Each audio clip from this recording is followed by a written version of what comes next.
Inability to solve conflict often leads many couples to divorce.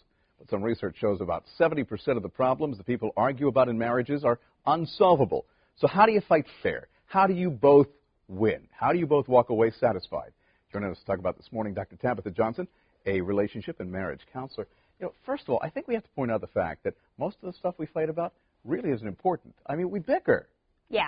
It's really small things that normally, I guess, at the beginning of your relationship, you didn't argue about, and now you see that pair of socks on the floor and you just lose it, but you've really got to pick your battles and decide what's really important here. So how do you do that? How do you decide, okay, I'm going to let this go, or this is something we really need to resolve? I mean, is there a signal? Is there something where okay, this has got to be confronted?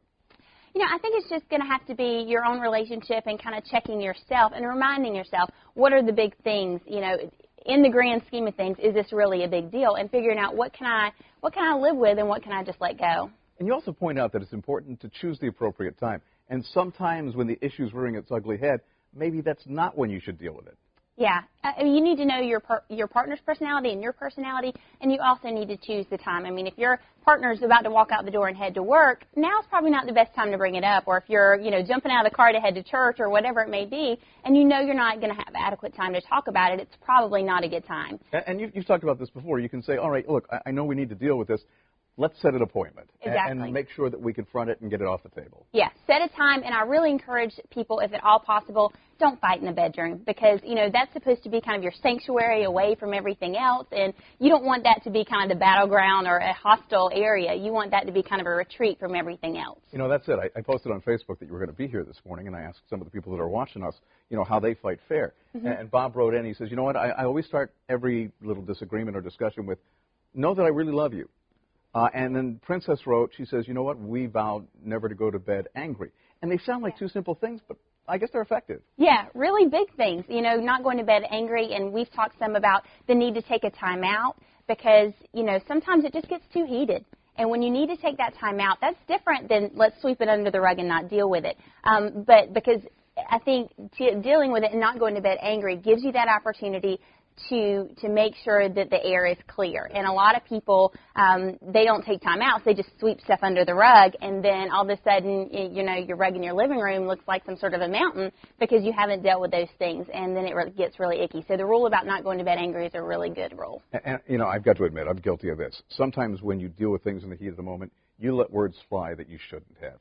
And you say, look, you know what, you've got to choose your words carefully. Mm-hmm. Yeah.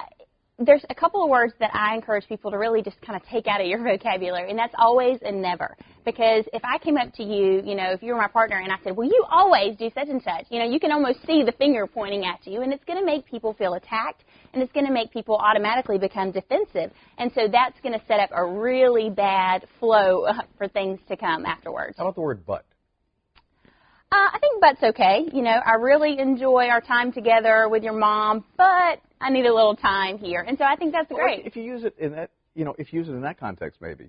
But if you say, I really enjoy our time, but lately you're getting on my nerves, then... Well, I don't know if it's as much the but word or as how you're approaching everything else. I mean, you've got to know how to address things, and not be too forward. You've got to obviously be conscious of the other person's feelings, and you don't obviously want to hurt that person's feelings. What's the best way that I can say this and still express my concern or my frustration about it? One of the biggest problems is people just don't set aside time to talk. And communication is the key to everything. And if you do that, you can avoid a lot of these fights. Yeah, and I really say, make sure, again, we talked about this before, your climate in your relationship should not be negative. And so if you need to choose just one time a week, 10 minutes, I need to tell you everything that's annoying the heck out of me right now, do that. But make sure that then you let those things go because you need to keep your climate very positive in your relationship. And not all problems can be solved to everybody's satisfaction. Yeah, that's a really big thing. A lot of people think if I can't solve this problem, then maybe you're not the one for me and I need to move on, or,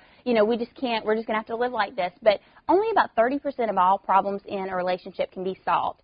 70% are personality differences or differences between goals and dreams, and they've really just got to be managed. And so having conversations not with the agenda to solve it, but really just to talk and learn more about your partner's point of view. It's okay to agree to disagree. Absolutely. You don't have to be on the same page with everything. Absolutely. Always a pleasure. Hey, you can follow Dr. Tabitha on Twitter. Just search @Dr. Tabitha. Well, everyone.